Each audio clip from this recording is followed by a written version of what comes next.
There is a number that tells you everything you need to know about modern capitalism. In fiscal year 2025, a company that started in a garage with a $100,000 check reported $402.8 billion in revenue. Not market cap, revenue. That is more money than the entire GDP of dozens of nations, generated almost entirely by showing people things they were already looking for. The paradox at the center of this story is almost too clean to be real. Larry Page and Sergey Brin built their empire on a single radical belief: that advertising corrupts the integrity of search. They wrote about it openly. They warned against it in their own research papers. And then they built the most profitable advertising machine in human history. This is the story of how that happened, and why the government spent decades trying to take it apart. Page and Brin met at Stanford in 1995. By 1996, they were building something they called Backrub, a system that crawled the web and analyzed the links between pages. The insight was deceptively simple. A link from one page to another was not just a connection. It was a vote of authority. The more votes a page received from credible sources, the more trustworthy it was. They called it PageRank, and it changed what search could actually do. Google incorporated in 1998, operating out of Susan Wojcicki's garage in Menlo Park.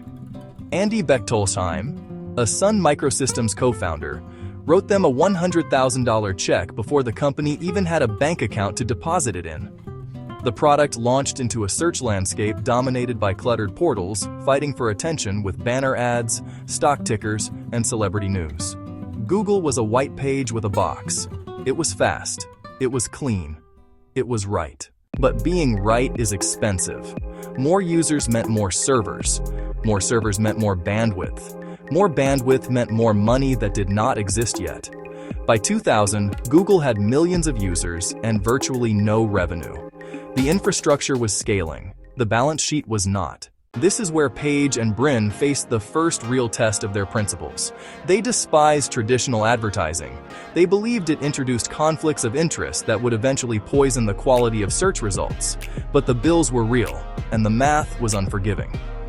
In October 2000, Google launched AdWords.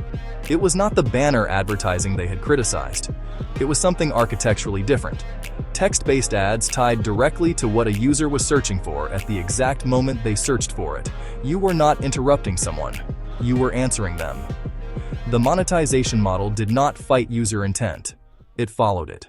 In 2001, Eric Schmidt arrived as CEO, brought in to provide what became famously known as adult supervision before the company went public.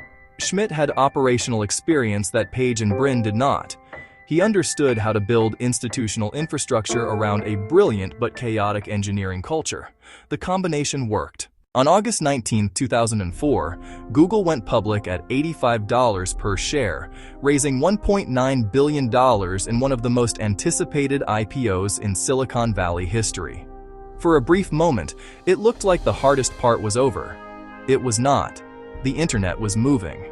Not in a gradual drift, but in a structural shift that threatened everything Google had built. Mobile devices were replacing desktop browsers. Apps were replacing open web pages. Ecosystems controlled by hardware manufacturers were replacing the neutral territory where Google's search box had thrived. If a rival controlled the operating system sitting underneath the browser, they could make Google invisible overnight. The search box was only powerful if people could reach it. What followed was not just corporate expansion.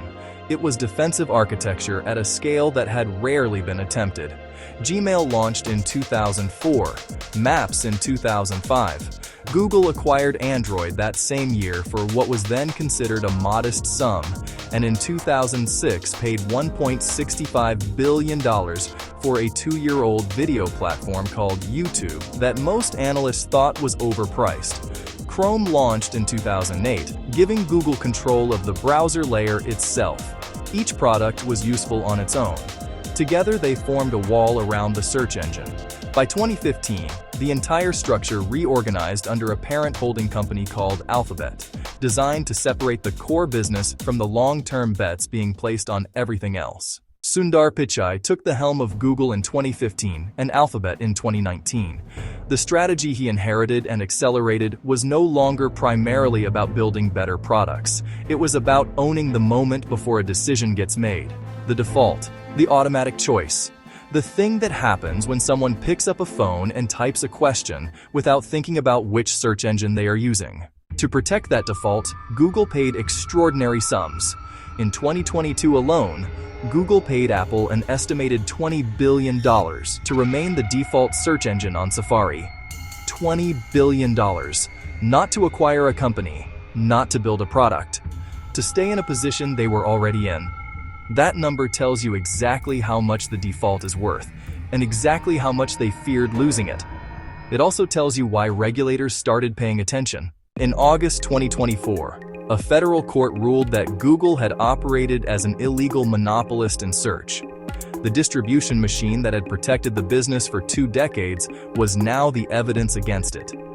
In April 2025, the Department of Justice announced an antitrust victory in the Eastern District of Virginia, holding that Google had monopolized open web digital advertising markets. By September 2025, the DOJ announced sweeping remedies prohibiting exclusive default contracts across Search, Chrome, Assistant, and Gemini, while requiring Google to share search index data with competitors. The legal walls were closing in. The financial machine kept running anyway. In fiscal year 2025, Alphabet reported $402.8 billion in revenue, $129 billion in operating income, and $132.2 billion in net income. In the fourth quarter alone, Google services generated $95.9 billion. YouTube's combined advertising and subscription revenue surpassed $60 billion for the full year. Google Cloud exited 2025 at an annualized run rate above $70 billion. These are not the numbers of a company under siege. They are the numbers of a company that built something so structurally embedded in daily life that legal pressure and competitive threats have not yet found the seam.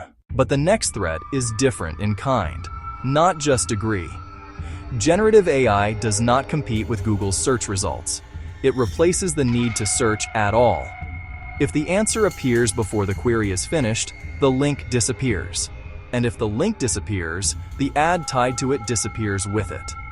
Google's entire revenue architecture was built on the moment of human intent expressed as a search. That moment is now being interrupted by something Google itself helped build. The lesson this story leaves behind is not about technology or advertising or even antitrust law. It is about something older and more fundamental. The most durable corporate empires are not built on the best product. They are built on owning the path a person takes before they make a decision. Google did not just answer questions. It became the place where questions went. That is a different kind of power entirely, and defending it in an era that no longer needs to ask the same way is the defining challenge of everything that comes next.